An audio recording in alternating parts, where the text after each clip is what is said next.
Без значение вярваш ли или не вярваш. И всички ние знаем, че пророците казват истината.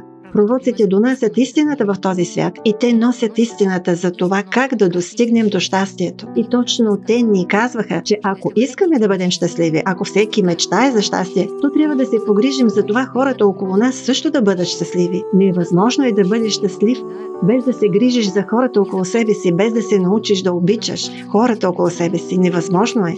И ето този момент, знаеш ли, той вече просто, когато разсъждавах по тази тема, той ме шокира.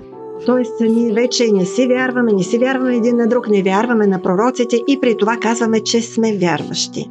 И аз разбирам, че сега може да има един такъв момент на възмущение сред нашите зрители, когато казах, че да, ние стигнахме до ръба на пропаста, буквално изтръгвайки най-доброто парче за себе си. Разбирам, че много хора може да се възмутят и да кажат: как така? Аз не живея за себе си. Аз не се старая само за себе си, а за моето дете, за семейството ми, за близките ми.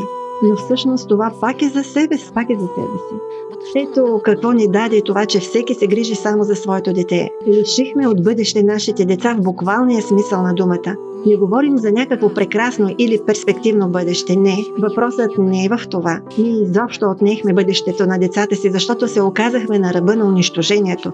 В буквалния смисъл. Ако някой се съмнява, моля, изгледайте видеото Сибир. Ще го бъде или няма да го бъде.